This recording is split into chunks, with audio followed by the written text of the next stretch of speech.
So for approximately every 100 milligrams of caffeine you consume, for instance, the approximate amount in 1 cup of coffee or 2 cups of black tea, you should drink an additional cup of water to compensate for the drug's diuretic effect. So basically the caffeine is pulling out water out of your system. And like I said here, if you're getting thirsty, it's already too late. You're already dehydrated. Okay. Some people actually say that the coffee pulls out even more water out of your system than that.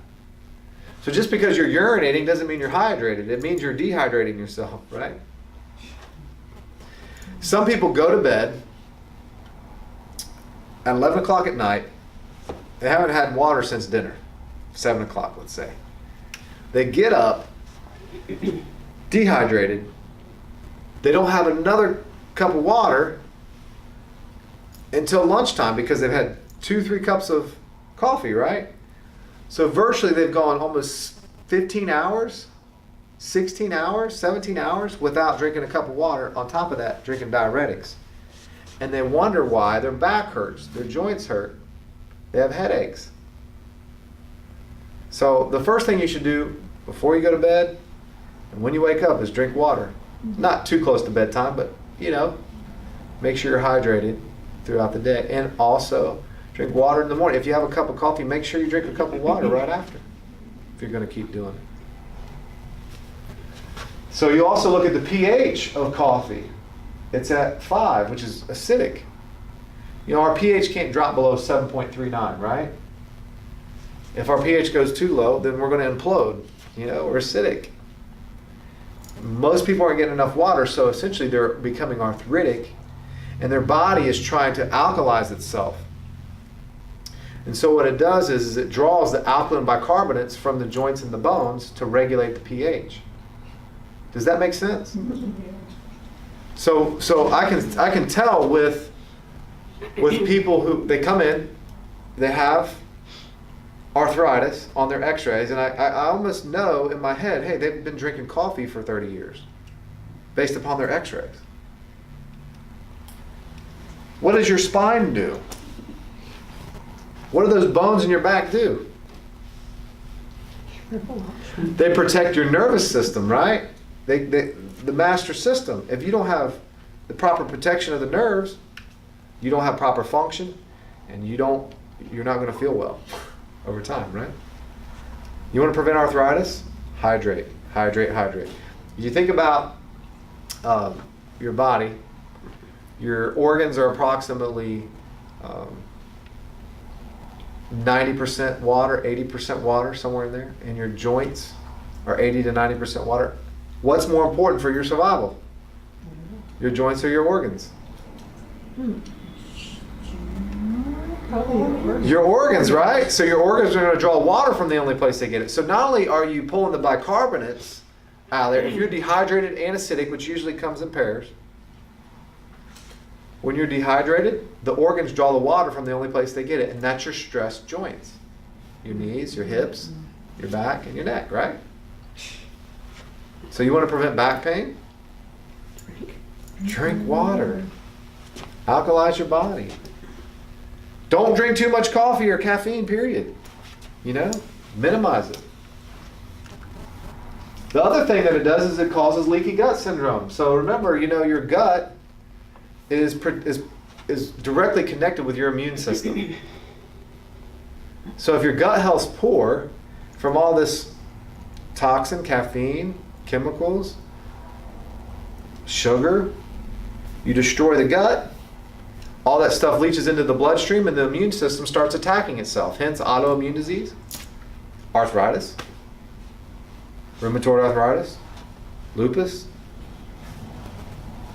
Also, if you ever had caffeine headaches, some of you may, this is what happens. It constricts blood vessels in your brain, and then if you have a low caffeine level, you have a sudden increase in brain circulation, hence a headache.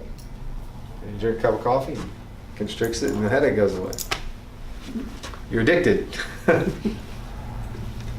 Should you just quit caffeine cold turkey? Should you quit anything just cold turkey? No, but you condition yourself over time, slowly, to wean yourself off of it and not need it. So here's some caffeine overdose symptoms. And this has happened. There's been people that have died from too much caffeine. Just recently, a 16-year-old kid in Florida, 15-year-old, I believe. So visually, you'll see flashes. You'll have ringing in your ears. You'll have increased sensitivity to touch or pain. You'll have rapid heartbeat, irregular rhythm, abdominal pain, nausea, vomiting possibly, dehydration, frequent urination, rapid breathing, seizures, trembling, twitching, overextension, irritability, anxiety, restlessness, confusion, delirium, headache, and insomnia. Now, if you've ever drank caffeine in your life regularly, I guarantee you've had one of these symptoms. It's almost guaranteed. Because sometimes we just get too much. We don't realize it. So here's some effective tips to beat your caffeine addiction. Snack on protein. Take magnesium supplements. Make peppermint your friend. Opt for herbal teas and juices. Drink plenty of water. Switch to green tea or oolong tea or the white tea. That's even less than the green tea. So if you're gonna, let's say you're drinking coffee, the herbal teas have more medicinal benefit. Okay? So by drinking the tea, you're actually going to holistically help your body to function better. But not only that, you can change your teas over time and gradually wean off of the caffeine, and it's a better form of caffeine than what's coming from coffee. Sleep tight, start exercise, and practice deep breathing. MSG. I found no benefits to MSG. It's a silent killer, and it's an almost cotton picking everything. So monosodium glutamate is the sodium salt of glutamic acid, one of the most abundant naturally occurring non-essential amino acids. Glutamic acid is a neurotransmitter that excites our neurons, not just in our tongues. This electrical charging of neurons is what makes foods with added-free glutamic acid taste so good. Virtually, it'll make a dead dog taste good. A decomposing dead dog. And it does. So here's some hidden names for MSG. A lot of people say, I don't need MSG. Well, you need to read your labels. And I recommend going home and looking this back up. Gelatin, calcium caseinate, monosodium glutamate, hydrolyzed vegetable protein, textured protein, hydrolyzed plant protein, monopotassium glutamate, yeast extract, glutamate, autolyzed plant protein, yeast food or nutrient, glutamic acid, sodium caseinate, and autolyzed yeast are all. So, you know, all those things you can't pronounce on your packages, more than likely there's MSG in there. So, here's all some foods that contain a ton of MSG. Chicken broth. The majority of it, I mean, seriously, even the ones that say no MSG still have MSG in it. I didn't know that one. Yeah. Ranch dressing. I mean, people are virtually drowning themselves with ranch. They're getting kegs of ranch. Coffee mate, Campbell's chicken noodle soup, Doritos. I mean, have you ever just eaten one Dorito? Seriously? It's impossible. I mean, any chip for that matter. It is. Pop-Tarts, Goldfish. Beer, wheat barley. That's crazy. Foods that contain casein, crackers, soy proteins, Italian foods, non-fat and powdered milk, wheat gluten, seasoned salt, canned soup, bouillon cubes, food mixes, seasoning packets. Ruffles, ramen noodles, rice crackers, soy sauces, Pringles, Kentucky Fried Chicken, wasabi, rice crackers. I mean, virtually everything. Everything. Yeah. And these are the worst. Kentucky Fried Chicken, number 1. Number 2, this sandwich right here. What is it? That's the Chick-fil-A original sandwich. Seriously? Is loaded with MSG. And Burger King's chicken sandwich, Pizza Hut pizza, the chicken nuggets at Chick-fil-A. Literally, my sons look so forward to Fridays because it's Chick-fil-A day. Chile. And every time I feed them, I'm like, guys, this stuff is not good for you. That's why you only get it once a week. But they would eat that 3-4 times a week. And they love those nuggets. I mean, and heck, if you've ever had one, it's excitotoxin. It's excitotoxin. And just because they're closed on Sunday doesn't mean they're good for you. So here's some side effects of MSG. Numbness, facial pressure, nausea, weakness, burning sensation, chest pains, rapid heartbeat, tingling, headaches, drowsiness, difficult breathing for asthmatics. So, according to independent studies, MSG side effects include arrhythmia, atrial fibrillation, tachycardia, rapid heart rate, palpitations, slow heartbeat, angina, extreme rise or drop in blood pressure, circulatorily, swelling, gastrointestinally, diarrhea, nausea, vomiting, stomach cramps, rectal bleeding, bloating, muscularly, flu-like achiness, joint pains, and stiffness, and neurologically, depression, mood swings, rage reactions, migraine headaches, dizziness, lightheadedness, loss of balance, disorientation, mental confusion, anxiety, panic attacks, hyperactivity, and behavioral problems in kids. Plus 36 additional symptoms. Plus 36 additional symptoms.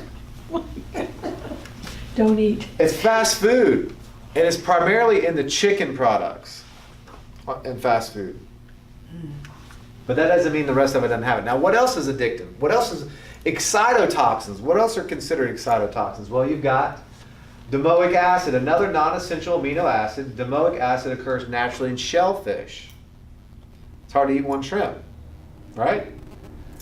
Excessive overconsumption has shown to lead to the development of epilepsy, especially in the elderly. If you're a seafood eater, pick wild-caught varieties of fish like salmon, trout, and tuna. This way you're receiving your omega-3 fatty acids without the excitotoxins and pollutants common in shellfish and farm-raised seafood. That's a good point. Wild-caught. The most pollutant thing in the grocery store is farm-raised salmon. Oh, yeah. And if you see it, watch how they're produced, it's crazy. But stay away from shellfish. You know, they're bottom feeders. Toxic. Don't eat it every week. You know what I'm saying? It's a delicacy on occasion. If you're sick, do you eat that? If you're severely sick, do you eat that? No. No. You're in the no now. You see what I'm saying? What could be poison? What could make you sick? Is it necessarily a bug that always makes us sick? What you're learning is there's all these flu-like symptoms that we can get from something that we ate. That's crazy to even think about. Then we go and take antibiotics for it? Whoa. Does it make sense? Cysteine, industrially created by hydrolysis of human hair. Cysteine. This is in your food, you're eating hair. And poultry feathers. This excitotoxin is important for artificial flavor creation. It reacts with sugars in a process known as Maillard reaction, resulting in meaty and savory flavors. High cysteine levels are associated with Parkinson's and Alzheimer's disease. It's in almost every bread you buy. Hair? Hair. Cysteine, which is hydrolyzed hair. Unbelievable. That's why you need to read your labels. Yeah, What's in it? It's not quite well. Does it have that on there? That's still on there. Casein. This is another reason why I don't eat bread. I just don't know. It's important. Most people think they can't live without eating bread. Yeah, I know. Along with gluten and everything else, and the sugars and the processed stuff in it. Unless it's Ezekiel, I mean, that's pretty good. Casein is a protein compound that occurs in cheese at naturally high levels. 20% of casein is glutamic acid, which makes for a tasty treat. However, it also increases glutamate overload. Casein is often used by food producers to improve flavor, although it is also frequently used to increase protein levels in fitness products. Proteins, Just don't eat cheese. whey proteins. So get this, glutamate is a pivotal transmitter in the brain, the crucial link in circuits involved in memory, learning, and perception. Too much glutamate leads to seizures and death of brain cells. Excessive glutamate release is also one of the main reasons that people have brain damage after strokes. A lot of people love their cheese. And it's because That's in the cheese. it's addictive. Oh my goodness. Oh my. So let's talk about the most addictive substances on the planet. And these are our drugs. So oxycodone. Has anybody ever taken an Oxycontin? Oh my gosh. No, They'll hook you in a heartbeat. it made me sick. Portsmouth, Ohio, where I'm from, is known as the Oxycontin capital of the world. Wow. And I've seen people on oxycodones, and you know what? It's absolutely crazy. They lose themselves. Tobacco, up there. Crack cocaine, methamphetamines, heroin, Valium, alcohol, speed, cocaine, caffeine, PCP, marijuana, cannabis. A lot of people don't think that's addictive, but there's research showing that it is. Ecstasy, LSD, What is magic mushrooms. You What know, is that? I'm not real sure what they're just shrooms that people eat. It's like it's a psychedelic. Mescaline, I don't know what that is either, but yes, these are all have addictive properties. So here's the harm that is caused by these drugs. And alcohol has the most effect on others and the most effect to users, and then heroin, then crack cocaine, methamphetamines, cocaine, tobacco. So the big one here is the heroin. You know, this is like the new party drug. So all you parents out there, you need to understand, like, it's not the day is just, you know, just having a drink and smoking a joint, you know, like it was in the 60s, 70s, 80s, you know.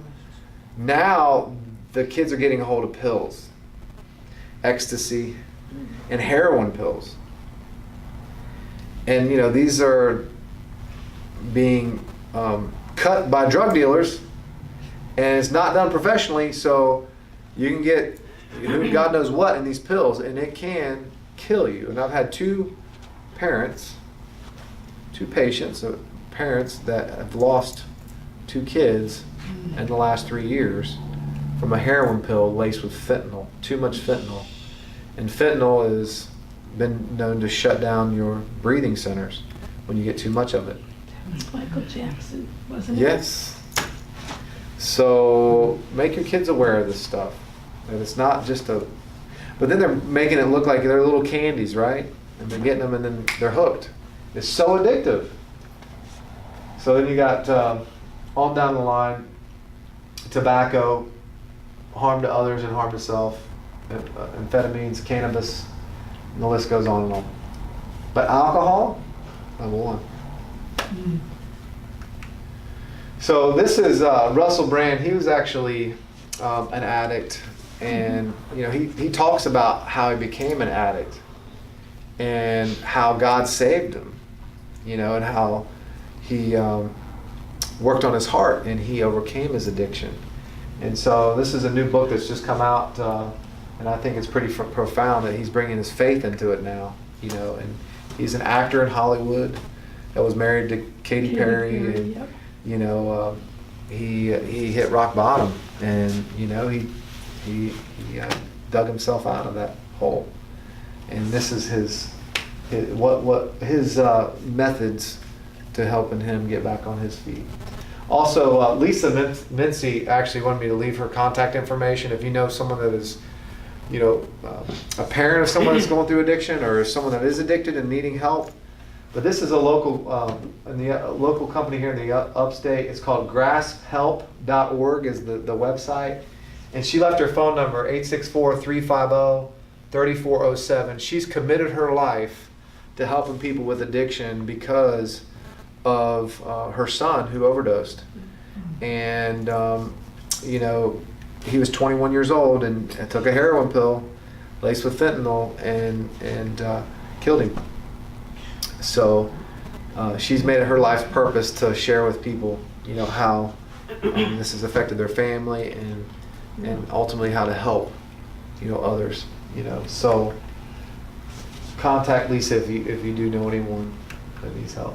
So here's a way that you can fight back with these addictions. Obviously, write down the harmful effects of your addiction. You know, study it. Look at what you're craving. Study what's in it. Understand why you're you're taking it. Make a list of positive changes in your life. Write down your quitting commitment. Make a plan, set a quitting date. Seek personal and professional support. Identify your triggers.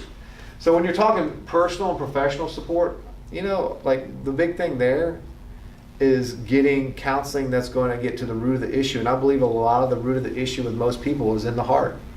There's pain, there's bitterness, there's anger, there's hurt, there's there's all these things. So, you know, open up. You know, especially when we're talking hard drugs and life-altering drugs, a lot of it they're filling their heart with something that only Jesus can heal. You know, that's the other thing. Give your life over to your Savior. So, start ramping down your addiction. Get your environment ready. Stop the addiction as planned. Fill your time. Keep clear of triggers. Don't give in to rationalization, and don't relapse. Don't let relapse be the end of your journey. So here's the two biggest success predictors of this: knowing the right things and being around the right people. Obviously, if you're not around the right people, you know that's a trigger. Yeah. You got to identify that. Sometimes you got to lose some friends whenever you're talking heavy drugs. And also commitment. The moment one commits oneself, then providence moves to all sorts of things occur to help one that would never otherwise have occurred. W.H. Murray. So, you know, commitment is powerful. You know, I saw my grandfather quit cold turkey smoking cigarettes. One day he looked at me and said, "I'm done." And he laid him down. Never smoked another one. And I've heard of other stories like that. Recently I was talking with a chiropractor. He was drinking a 2-liter of Dr. Pepper every day. And he said they had all this Dr. Pepper on sale, and he put it all in his cart, and he bought like 9 cases of Dr. Pepper. And he pulled it up to the checkout, and he put it up on the thing, and when he paid for it, he looked at it and he said, "I got to carry all this out to my car." And it just hit him like a ton of bricks. He says, "I'm not going to drink this."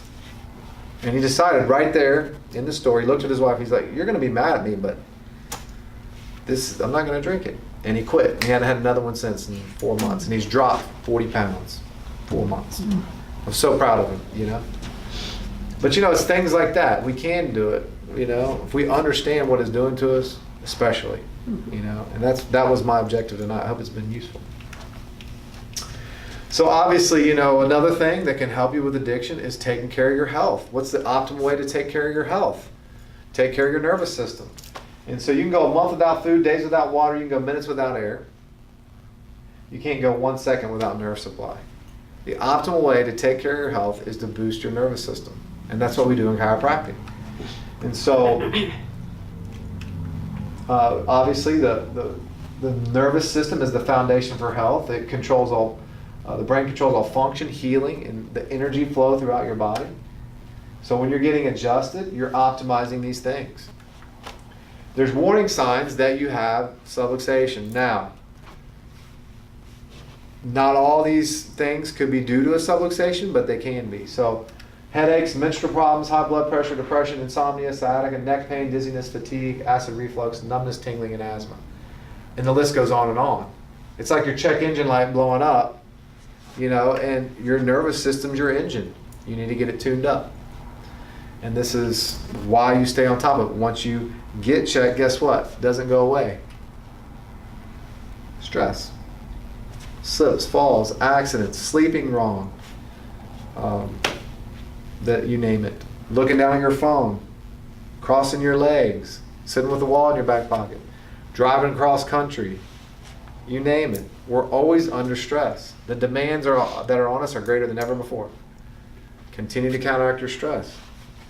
Get it fixed and maintain it.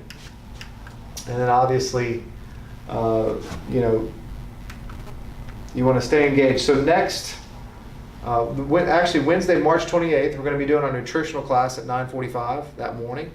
So if you haven't been to that class yet, come. And then April 5th, Thursday night, we're going to be springing into health. We're going to be discussing all the stuff that's in our cleaning products, along with our personal care products, and in our air purification system or air sense that we're spraying in the air, you know, the smell good stuff. Ultimately, we want to clean all that up. There's chemicals in there that's hurting us, and that's what we're going to be talking about in April. So we're going to be giving you a bunch of good tips on, because that is, I mean, our skin is our biggest organ, right? Mhm. And these are all things that are affecting our health and our skin. So, Wow. anyways, I encourage you all. I know it was a lot, and I want you all to know that no matter what, you can overcome it with the proper plan. But first, you got to expose the truth. You got to recognize, I've got a problem. Yeah. You got to do it. Yeah. And it's these everyday things. It is not just these big things. It's these everyday things. And you got to get the help you need, and you've got to replace it and make a plan. You can't go out this alone, you know. Prevent heart disease, cancer, arthritis, neurological issues, and get over these food addictions, these everyday addictions. Mhm. This inflammation, this systemic inflammation, change your life, and you can. So, awesome. Thank you all. Let me pray for us, and we'll get out of here. Heavenly Father, I just want to lift up all the people in this world right now that are struggling with addiction, that are filling their heart with food, with drugs, with alcohol, with tobacco. You know, we're all guilty, you know, at some point in time, you know, and Father, I just pray that you just help us to be aware, to minimize. I mean, it's impossible to eliminate, you know, in this world, all the toxins that we're bombarded with, because we're in the flesh and it's a broken world. Father, I just pray for those people that are in a severe way right now, that are addicted so badly that it's killing them. And I lift them up to you, God. I just pray that you help them to be aware. And I just want to lift up all these people here tonight. And I just ask that you go before us all, and you just make a way for us to get over this. So we thank you, Father. We love you in your holy name. Amen. Amen. Awesome.